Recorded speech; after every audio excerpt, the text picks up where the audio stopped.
آخر آية تقرأها. صدق الله العظيم وصدق رسوله النبي الكريم. حضرات علماء کرام، حفاظ عظام، عزیز طلباء اور طالبات، آج ہم سب کے لیے یہ خوشی کی ساعت ہے کہ جسوپورہ کی سرزمین پر مدرسہ تحفیظ القرآن کا سالانہ جلسہ بڑی آب و تاب کے ساتھ منعقد ہو رہا ہے،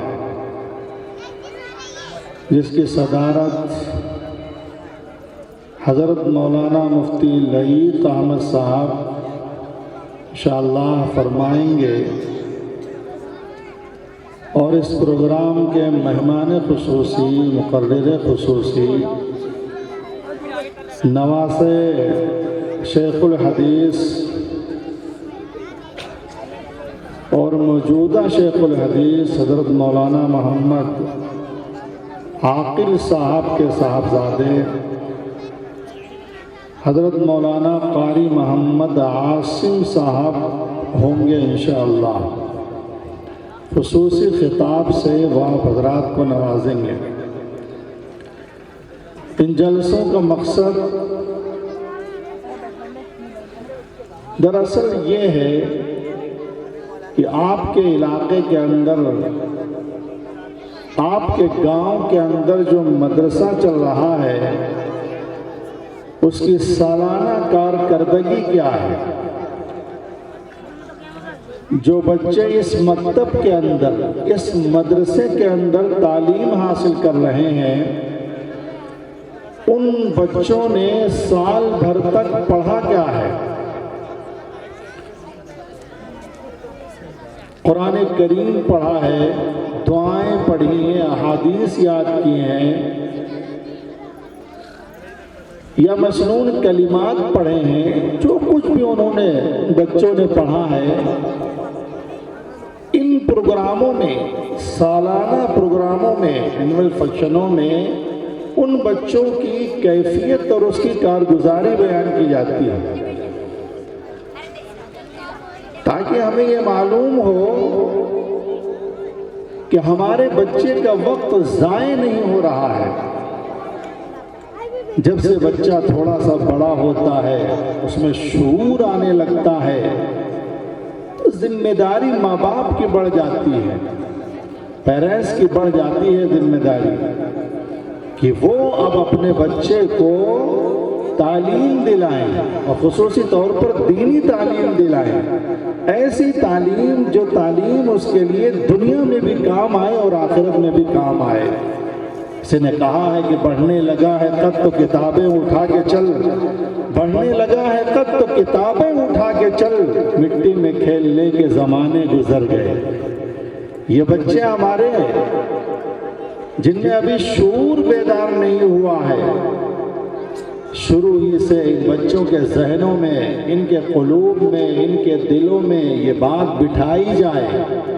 انہیں یہ بتایا جائے عقائد کیا ہیں، کلمات کے اسلام کیا ہیں، احادیث کسے کہتے ہیں. یہ ساری چیزیں جو ہم بچوں کو شروع سے یاد کراتے ہیں، تو وہ چیزیں بچوں کے ذہنوں میں آتی ہیں اور بچے انہیں پختہ یاد کرتے ہیں. خود حضور اکرم صلی اللہ علیہ وسلم کا ارشاد ہے ان کی نگرانی کے سلسلے میں کہ مروا اولادکم بالصلاۃ وہم ابناء 7 سنین. اپنے بچوں کو نماز کا حکم دو، اپنے بچوں کو نماز کے لیے کہو، نماز کا انہیں عادی بناؤ. حالانکہ وہی بالغ نہیں ہوا، مکلف نہیں ہے ابھی، پھر بھی حکم یہ ہے کہ اپنے بچوں کو نماز کا حکم کرو. 7 سال کی عمر میں، ہم یہ سمجھتے ہیں کہ ابھی بچہ چھوٹا ہے، کم سنی اور کم عمری ہے، حکم یہ ہے کہ اسے نماز کا عادی ابھی سے بناؤ. اور 10 سال گزرنے کے بعد وہ بچہ اگر نماز نہ پڑھے تو اللہ کے رسول علیہ السلام کا ارشاد ہے ہاں دیکھ لیں گے آپ. دیکھو میں تو آخر میں اللہ کے رسول علیہ السلام نے فرمایا کہ 10 سال کی عمر جب ہو جائے وَضْرِبُوهُمْ عَلَيْهَا، جب وہ نماز نہ پڑھتا ہو، اللہ کے حکم کی ادائیگی نہ کرتا ہو تو پھر اس کو مارو، یہ حکم ہے. ان بچوں کی تربیت کرنا، ان کو دینی راہ پر لانا، دینی شاہراہ پر لانا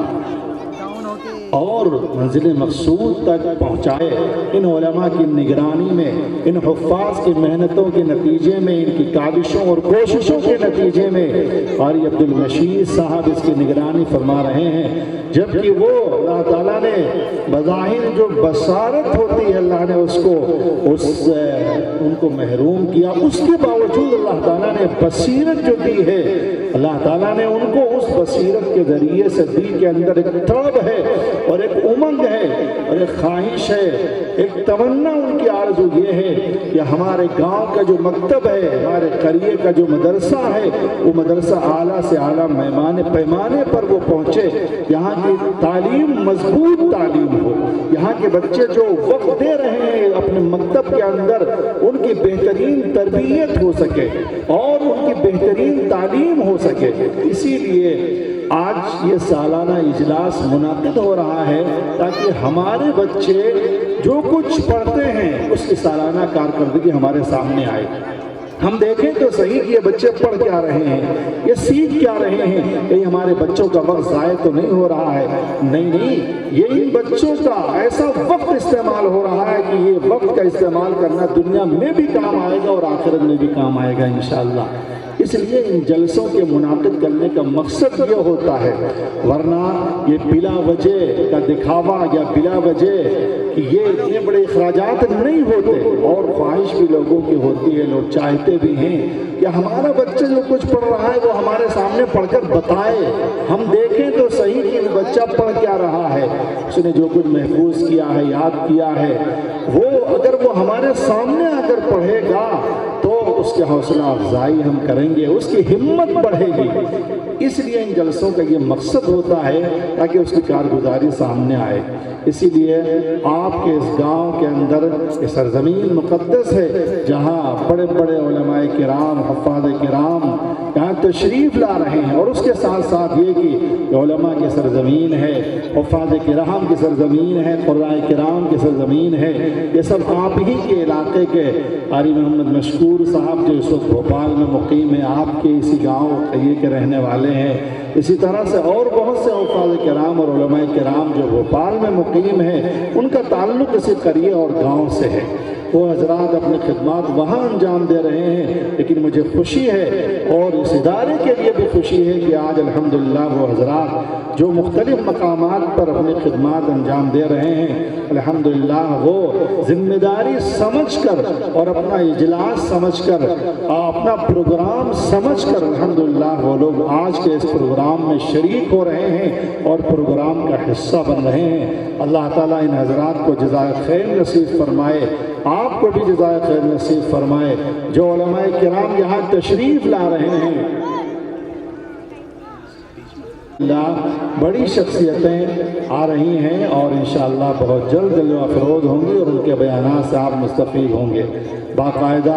آپ کا جو ادارہ چل رہا ہے، مدرسہ تحفیظ القرآن یعنی مکتب جو آپ کے یہاں چل رہا ہے، آپ مغرب کے بعد بھی کچھ بچوں کا پروگرام آپ نے سماعت کیا، سنا. اب باقاعدہ ان بچوں کا پروگرام شروع ہو رہا ہے. بچوں کی فہرست کوئی بہت طویل نہیں ہے بلکہ مختصر